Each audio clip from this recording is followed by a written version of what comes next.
그럼 가을에는 뭐 하기 딱 좋은 계절입니까? 예. 믿지 않는 사람들은 놀러 가기 딱 좋은 계절이죠. 예. 근데 우리 믿음의 성도들은 뭐 하기 좋다고요? 예. 기도하기 딱 좋은 그런 계절입니다. 우리 가을 되면 생각나는 시가 있죠? 김현승 님의 기도하게 하소서, 가을에는 기도하게 하소서. 그 시가 학교 때 배웠던 시가 이렇게 생각이 납니다. 뭐 사실 요즘에 봄, 가을 없고 겨울로 바로 가긴 하지만 그래도 이 가을에 우리가 기도로 채우고 또 기도의 열매를 걷는 시간들이 되기를 축복합니다. 오랜만에 우리 헌신 예배 드리죠. 예, 우리 뭐 요즘에 찬양 예배를 구역 예배 드리고 또 여러 가지 또 연합 예배 드리면서 못 드렸는데 헌신 예배 드릴 때마다 그런 질문을 하게 됩니다. 예, 과연 뭘 헌신해야 될까? 그리고 지금까지 많은 헌신을 한 것 같은데 뭘 또 헌신을 하라고 하나? 이런 질문을 이제 먼저 하게 돼요. 제가 오늘 말씀을 준비하면서도 우리 연합 남녀 선교 헌신 예배인데 우리 남녀 선교 회원들에게 어떤 헌신을 같이 나눌까 이렇게 기도를 하면서 또 그런 생각이 들은 거예요. 과연 뭘 헌신해야 되나? 여러분, 우리 성도들은 그 답을 늘 어디서 찾는다고요?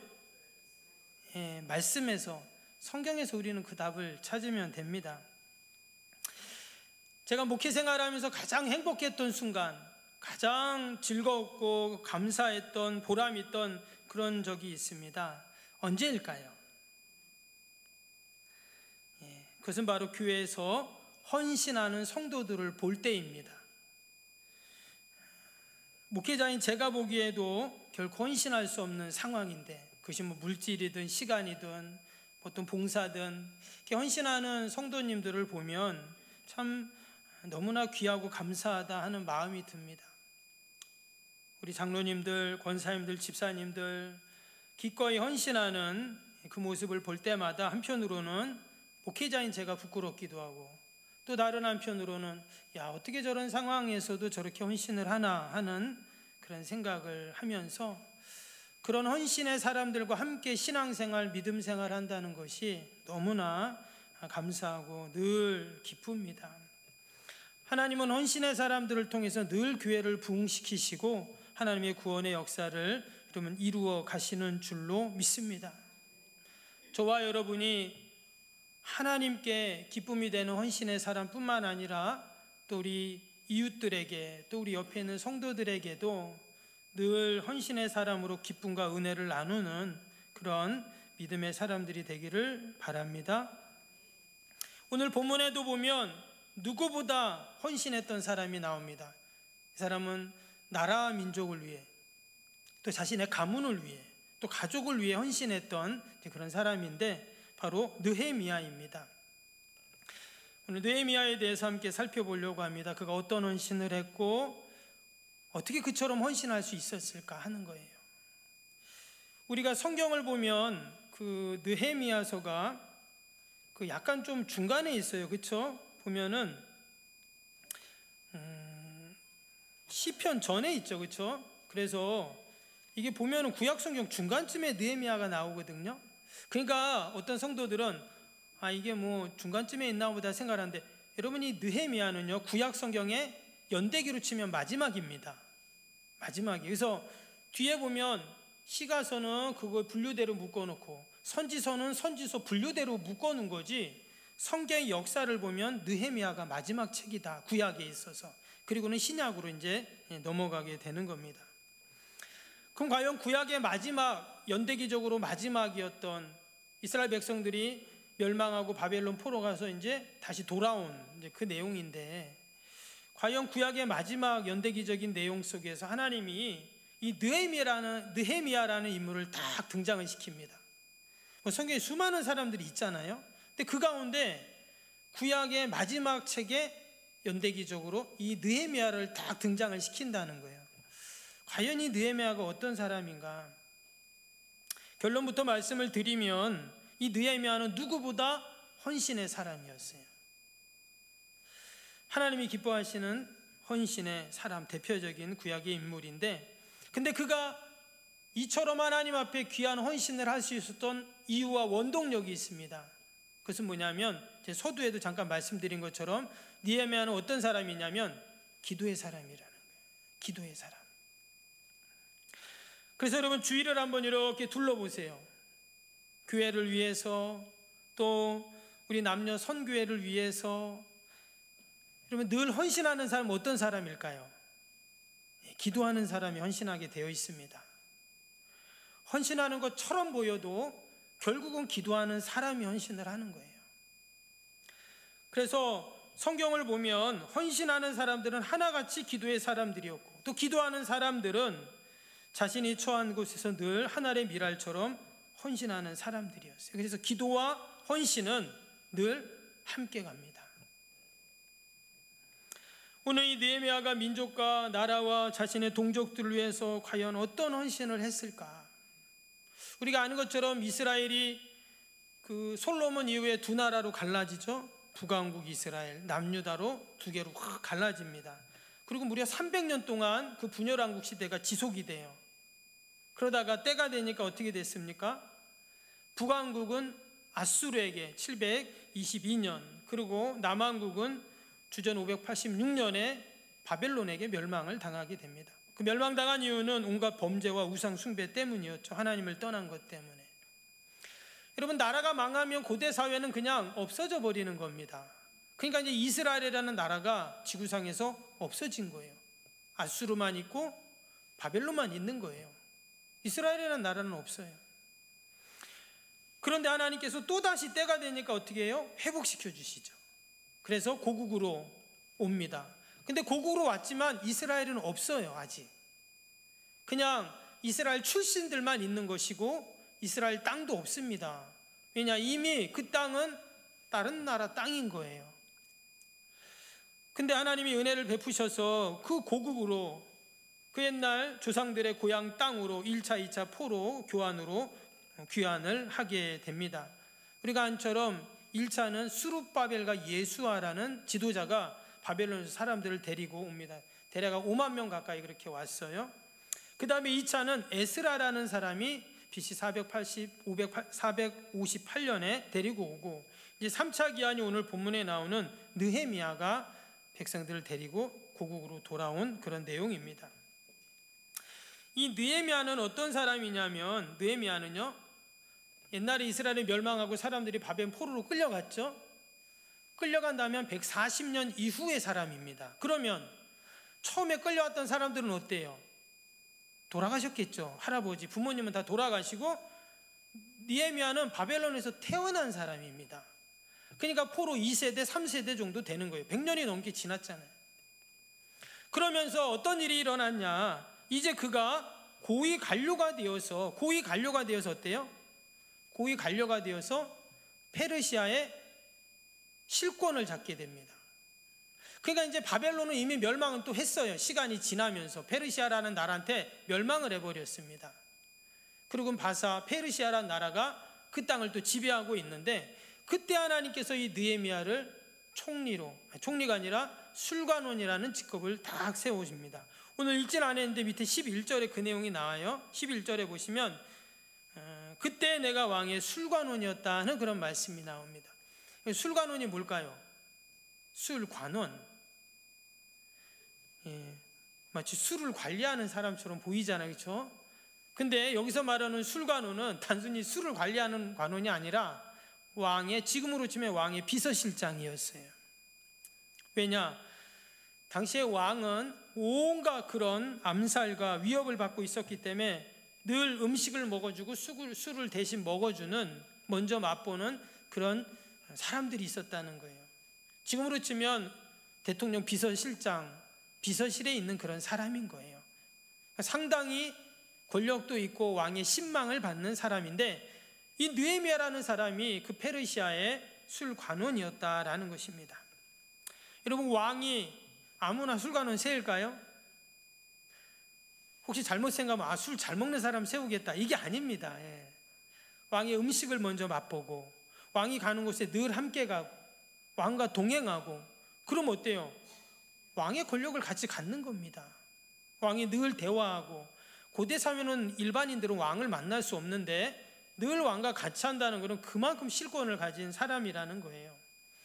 근데 그는 어떤 출신이라고요? 페르시아 사람도 아니고 바벨론 사람도 아니고 그 옛날 바벨론에게 멸망한 이스라엘의 포로 출신이었다는 겁니다. 그런데 그런 느헤미야가 이런 어마어마한 위치까지 올라간 것, 여러분 이것이 바로 다 하나님의 은혜인 줄로 믿습니다. 그러면 이런 느헤미야에게 있어서 자신의 동족, 자신의 고향 나라, 여러분 어떤 의미가 있을까요? 사실 그에게 큰 의미가 없죠. 도리어 내가 포로 출신이다 이런 것을 생각하면 불이익을 당할 수도 있습니다. 여러분 이 페르시아 바벨론에서 이스라엘까지는요 1400km라고 해요. 얼마나 먼 거리입니까? 고대 사회에 운송 수단이 특별한 게 없을 때인데 한 번도 가보지 않았습니다. 그런데 그가 그런 이야기를 듣고는 오늘 그가 헌신하는 내용이 그렇게 나오게 됩니다. 구체적인 헌신은 이제 느헤미야서 1장부터 쭉 이제 뒤로 읽어보면 이제 쭉 나오게 됩니다. 그가 첫 번째로 어떤 일을 하냐면 왕 앞에 섭니다. 지금 왕이 술관원인데 뭐 자신의 업무를 위해서가 아니라 지금 자신의 동족을 구해달라는, 도와달라는 그런 사명을 갖고 왕을 만나는 거예요. 그리고 왕에게 도와달라고 합니다. 그게 이제 2장에 나오는데 2장 5절 한번 잠깐 볼까요? 2장 5절 보시면 2장 5절 한번 보여주세요. 왕에게 이르되 왕이 만일 좋게 여기시고 종의 왕의 목전에서 은혜를 얻어 싸우면 나를 유다 땅 나의 조상들의 묘실이 있는 성읍에 보내어 그 성을 건축하게 없어서 하였거늘 그랬습니다. 지금 느헤미야가 왕에게 하는 말이에요. 나에게 좀 우리 고향으로 가서 유다 땅에 가서 그 무너진 성을 좀 건축하게 좀 도와주세요 이런 말을 한 겁니다. 왜 이런 말을 했냐면 여러분 이미 먼저 간 포로들이 있잖아요. 포로에서 고국으로 간 사람들이 있죠. 그 사람들이 한 일이 뭡니까? 백성들을 모으고 민족 부흥운동을 일으키면서 성전을 지었어요. 근데 성전만 지으면 모든 게 끝날 줄 알았는데 아니었어요. 이방의 나라들이 계속 와가지고 해코지하고 빼앗아가고 괴롭히고 살지 못하게 하는 겁니다. 그래서 고대 사회에는 뭐가 필요하면 성벽이 있어야 돼요. 우리로 치면 지금의 국경선입니다. 근데 고대 사회는 국경선이 없어요. 그 국경선이 뭐냐면 성벽인 겁니다. 성벽이 없다는 말은 나라가 없다는 말이에요. 아까도 서두에도 말씀드린 것처럼 지금 이스라엘의 나라는 없어졌어요. 그 옛날에 있었던 이스라엘은 없는 겁니다. 그냥 옛날 땅일 뿐이지 이미 다른 나라 사람들이 와서 살고 제국들이 다스리는 땅인 거예요. 지금 그 땅도 페르시아 땅입니다. 따지고 보면. 근데 거기 가가지고 살려니 살 수가 없다는 거예요. 그래서 성벽을 지어야 되는데 그 일을 위해서 좀 도와주십시오 하고 왕에게 가서 이야기를 합니다. 근데 뒤에 나오는 내용을 보면 어떤 말씀이 나오냐면 원래 성벽을 짓다가 멈췄어요. 왜냐? 성벽을 지으려고 하니까 이방 나라들 근처에 있는 민족들이 가만히 있질 않는 거예요. 니네들이 어디서 있다가 이제 와가지고 무슨 내 땅이라고 줄긋고 성벽을 지어? 하면서 막 온갖 방해를 하고 성벽을 못 짓게 하는 거예요. 그래서 짓다가 멈추고 짓다 멈추고 계속 그럽니다. 근데 그 가운데 얼마나 사람들이 모함을 하냐면 페르시아에 사람을 보내요. 그래서 뭐라고 하냐, 지금 이 유대인들이 성벽을 지어가지고 지금 왕에게 도전을 하려고 합니다. 이런 또 거짓말 하는 거예요. 근데 그때 왕이 누구냐? 이 아닥사스다 왕인 거예요. 지금 느헤미야가 만나는 왕입니다. 그러면은 왕의 명령으로 성벽 중지했는데 지금 다시 성벽 짓게 해달라는 지금 청을 하는 거잖아요. 느헤미야가. 이런 말이 됩니까 이게? 왕이 한번 명령 내린 거를 어떻게 다시 번복할 수 있겠어요? 이 말은 느헤미야가 목숨을 걸고 왕 앞에 간 거예요. 목숨을 걸 이유가 하나도 없는데 이런 헌신을 해요. 희한하죠? 그리고 왕도 어떨까요? 마음을 열어요. 그리고 느헤미야를 도와줍니다. 상소도 통과할 수 있도록 그렇게 막 왕이 여러분 그 글을 써주면 어때요? 그거 보여주면 다 통과하잖아요. 그리고 성벽을 지을 수 있는 재료도 주고 사람도 붙여주고 또 군인도 붙여줘가지고 그 먼 길을 무사히 갈 수 있도록 다 도와주는 거예요. 여러분, 이처럼 하나님께 우리가 하나님 뜻에 헌신하면 하나님은 늘 돕는 손길을 허락하시고 막히고 닫힌 문들을 열어주시는 은혜가 있는 줄로 믿습니다. 사람들은 헌신하면 막 큰일 나는 줄 알아요. 무슨 내가 손해보는 줄 압니다. 아이고, 나도 바쁘고 지금 내 코가 석자인데 무슨 헌신이야, 이렇게 생각을 해요. 근데 성경을 보면요, 헌신한 사람들 어때요? 망한 사람이 없어요. 헌신한 사람들, 실패한 사람이 없습니다. 헌신한 사람들 절대 손해보지 않습니다. 왜? 하나님이 다 채워주시니까. 저와 여러분이 늘 하나님 나라를 위해서, 또 주님의 몸된 교회를 위해서, 하나님 뜻을 위해서 여러분 헌신하기를 축복합니다. 오늘 이 예배에 참석하시는 분들은 다 그런 마음으로 주님 앞에 헌신하는 분들인 줄로 믿습니다. 뿐만 아니라 느헤미야가 이런 헌신을 해요. 5장 한번 볼까요? 5장 12절에 이런 말씀이 나옵니다. 5장 12절입니다. 그들이 말하기를 우리가 당신의 말씀대로 행하여 돌려보내고 그들에게 아무것도 요구하지 아니하리라 하기로 내가 제사장들을 불러 그들에게 그 말대로 행하겠다고 맹세하게 하고 이랬습니다. 이게 무슨 말씀이냐면, 지금 당시의 그 지도자들은 막 지금 이제 느헤미야가 총독이 돼서, 페르시아의 총독이 돼서 백성들 되고 고국을 가는 거예요. 근데 갈 때 사람들이 늘 당시에 그 지도자들 어떻게 했냐, 백성들한테 뇌물을 받았어요. 근데 이 느헤미야는 뭐라고요? 난 아무것도 요구하지 않는다, 이런 말을 해요. 그리고 또 말씀해 보면 그가 12년 동안 페르시아의, 그러니까 총독으로 그 고국 땅을 가는 겁니다. 근데 거기 가서 총독의 녹을 받지 않았다 이랬어요. 도리어 자기 돈을 들여가지고 성벽 재건할 때 사람들에게도 먹을 것을 주고 물자를 이렇게 했다는 거예요. 헌신이죠. 그러면 사람들이 느헤미야를 뭐라고 해야 돼요? 야, 역시 느헤미야 사람이 다르긴 다르네, 훌륭하네, 대단하네, 존경할 만하네, 이래야 되잖아요. 그게 아니에요. 온갖 모함을 하기 시작합니다. 저게 여기 와서 왕로를 타려고 한다, 또 저게 뭐 또 뭔가 또 떨어지는 게 있으니까 저러지 하면서 온갖 비방과 방해를 합니다. 그래서 이 성벽 재건이 또 짓다가 또 다시 멈출 만한 상황이 돼요. 여러분, 우리가 그럴 때가 있잖아요. 하나님 앞에 내가 헌신하고 또 내가 수고하고 봉사하는데 사람들이 나에게 칭찬하기는커녕 도리어 알아주기는커녕 도리어 더 나를 힘들게 하고 뭐 그럴 때가 있어요. 그렇죠?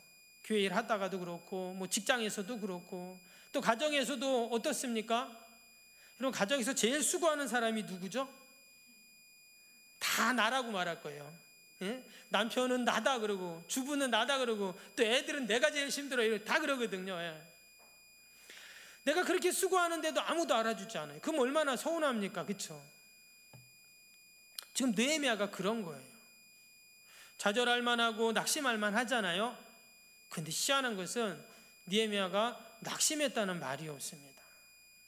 그러면서 한 손에는 칼을 들고 한 손에는 망치를 들고 낮에는 성벽을 짓고 밤에는 성을 지키는, 밤낮으로 쉬지 않고 성벽을 무려 52일 만에 완공을 합니다. 하나님의 은혜죠. 온갖 비방 속에, 방해꾼들 속에 자기 돈 들여 시간 들여 12년 동안 총독의 녹도 받지 않아. 그런데도 그가 어떻게 이런 모든 일들을 넉넉히 그가 감당할 수가 있었을까? 제가 서두에 뭐라 그랬죠? 이 느헤미야는 어떤 사람이라고요? 기도의 사람. 그래서 느헤미야 이런 모든 헌신의 원동력이 뭐냐? 기도예요. 즉 느헤미야는 기도로 헌신했다는 거예요. 오늘 읽었던 말씀 다시 볼까요? 2절 3절 다시 봅니다. 내 형제들 가운데 하나인 하나니가 두어 사람과 함께 유다에서 내게 이르렀기로 내가 그 사로잡힘을 면하고 남아있는 유다와 예루살렘 사람들의 형편을 물은즉 그들이 내게 이르되 사로잡힘을 면하고 남아있는 자들이 그 지방 거기에서 큰 환난을 당하고 능욕을 받으며 예루살렘 성은 허물어지고 성문들은 불탔다 하는지라. 지금 고국에 대한 이야기를 다 듣는 거죠. 그리고는 어떻게 했다고요? 4절 봅시다. 4절. 내가 이 말을 듣고 울고 수일 동안 슬퍼하며 하늘의 하나님 앞에 금식하며 기도하여 그랬어요. 우리가 읽지는 않았는데 1절에 보면 그가 고국의 이야기를 듣고 기도하기 시작한 게 바로 아닥사스다 왕 20년 기스루월이열 이렇게 되어 있어요. 근데 2장 1절에 보면은요 니사놀이라는 단어가 나와요. 무슨 말이냐면 그러니까 왕이 그 느헤미야가 고국의 이야기를 듣고 그가 왕 앞에 서기 전까지 기도를 하는데 무려 4개월을 기도를 하는 거예요. 어떻게 해요? 앉아서 울고 슬퍼하며 금식하며 4개월을 기도하는 거예요. 여러분 그가 헌신했었던 이유는 딱 하나입니다. 그가 먼저 기도로 헌신하고 기도의 사람이었기 때문에 헌신할 수 있어요. 그래서 내가 헌신하는 게 부담스럽고 헌신하는 게 내가 손해보는 것 같고 헌신이 아무 의미 없이 나에게 느껴질 때 우리가 해야 할 일이 뭐예요? 기도인 겁니다. 기도의 자리에 나오면 돼요. 그러면 우리의 헌신이 복된 헌신이 되고 아름다운 헌신으로 여러분 바뀌는 놀라운 역사가 분명히 있을 줄로 믿습니다. 그리고는 이어지는 말씀이 이제 5절부터 뭐라고 했어요? 이르되 하늘의 하나님 여호와 크고 두려우신 하나님이여 하면서 기도하는 거죠. 어떤 기도를 했냐? 회개 기도하고 하나님의 도움을 기도하고 민족의 번영을 위해 기도하고 기도한 내용들이 쭉 나오게 됩니다. 결국 이 느헤미야의 기도를 통해 3차 포로기한이 이루어지고 성벽이 재건되고 민족이 다시금 부흥하게 되고 이스라엘이라는 나라가 시작되는 놀라운 일들이 일어납니다. 여러분 한 사람의 헌신이 이런 일들을 이루거든요. 사실 그는 헌신 안 해도 돼요. 술관원이라는 대통령 비서실장이라는 어마어마한 직함을 갖고 그런 실세로 그가 살아가면서 그 이방 나라에서 그 조상들이 힘이 없어갖고 나라 빼앗기고 그런 나라 내가 뭐 가서 그렇게 할 필요가 없잖아요. 그런데 하나님이 그 마음을 움직여 주세요. 아니다. 너가 기도하고 헌신해야지. 너가 헌신할 때 놀라운 구원의 역사가 이루어져 하면서 하나님이 느헤미야를 사용하셔서 다시금 이스라엘의 민족을 세우시고 그 동족들을 다 모으시고 다시금 그 옛날 영광을 회복하는 이런 놀라운 이런 역사가 분명히 있었는 줄로 믿습니다. 예전에도 한번 말씀드렸는데 느헤미야라는 사람의 이름이 뜻이 뭐냐면 하나님은 위로하신다 이런 뜻이에요. 이름이 너무 좋지 않나요? 하나님이 위로하신다. 여러분 저와 여러분이 우리의 가정과 교회와 우리 지역과 이 시대 가운데 다 느헤미야가 되기를 축복합니다. 나 때문에 다른 사람이 위로받으면 얼마나 좋겠어요. 그런데 여러분 이 느헤미야라는 이름을 누가 지어줬을까요? 아버지가 지어줬겠죠. 원래 이 성경에 나오는 모든 이름은 부모가 지어줍니다. 근데 그 부모가 오늘 1절 아닌데 1장 1절에 보면 아버지가 나오는데 하가랴의 아들 느헤미야 이렇게 나왔어요. 그러니까 느헤미야 아버지는 누구예요? 하가랴예요. 하가랴. 근데 이 느헤미야 아버지는요 딴 데는 안 나옵니다. 여기만 나와요. 근데 그 아버지 이름이 뭐라고요? 하가랴. 그럼 하가랴 뜻이 뭘까요? 참 희한합니다. 이름이 하가랴 뜻이 뭐냐면 하나님이 막으심 이런 뜻이에요. 하나님이 막으심이라는 이름의 뜻을 가진 아버지가 아들의 이름을 하나님의 위로라고 지은 거예요. 느헤미야. 왜 이럴까요? 그럼 하가랴는 누가 지었을까요? 이름을 느헤미야 할아버지가 지었겠죠? 예. 그러니까 느헤미야 할아버지가 생각할 때 아들을 딱 낳았는데 이름을 하나님이 막으심 이렇게 지은 거예요. 왜? 지금 모든 게 막히고 닫히거든요. 나라가 멸망하죠. 출세길이 막히죠. 이방 나라 포로로 끌려가죠.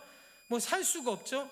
그러니까 이 할아버지가 느헤미야 할아버지가 생각하기에 왜 하나님 모든 걸 이렇게 막으십니까? 닫으십니까? 하면서 아들의 이름을 하가랴라고 지은 거예요.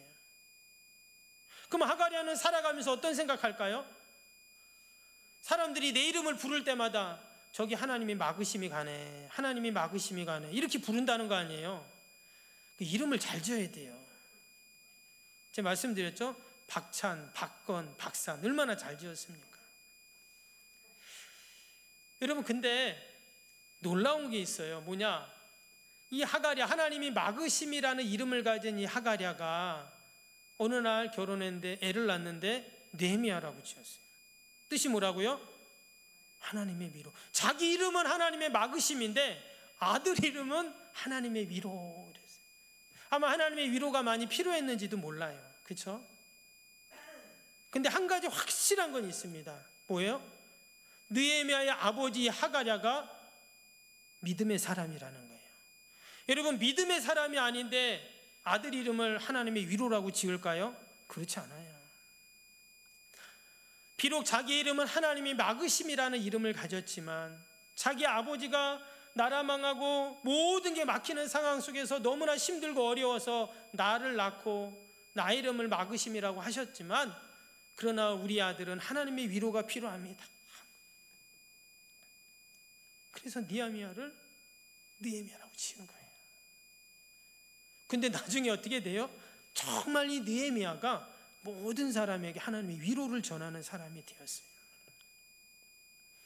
여러분, 이처럼 하가랴는 무명의 사람입니다. 성경에 나오지도 않아요. 이름 한 번 나와요. 그런데 무명의 이 헌신의 한 사람이 위대한 느헤미야라는 인물을 탁 만들고, 또 그 느헤미야가 아버지의 헌신을 따라, 기도를 따라 헌신함으로 이스라엘이 지구상에서 없어지고 사라질 그 운명 속에 있었는데 나라를 세우는, 여러분, 이러한 놀라운 역사가 있었습니다. 이게 그냥 성경에 옛날 있었던 역사 이야기가 아니라, 여러분, 저와 여러분이 이 시대에 또 우리 가정교회에 하가랴가 되고 느헤미야가 되는 은혜와 축복이 있기를 축복합니다. 우리 특별히 남녀 선교회, 여러분, 남녀 선교회 속에서 내가 만약에 느헤미야가 되고 하가랴가 되면 어떨까요? 아마 우리 남녀 선교회가 더 힘있게 모이고 더 힘있게 주님 사명 감당하고 하나님 나라를 위해서 일할 줄로 믿습니다. 우리가 그러한 믿음과 소망을 갖고 늘 하나님 앞에 헌신하는 우리 연합 남녀 선교회 회원들이 되시기를 주님의 이름으로 축복합니다.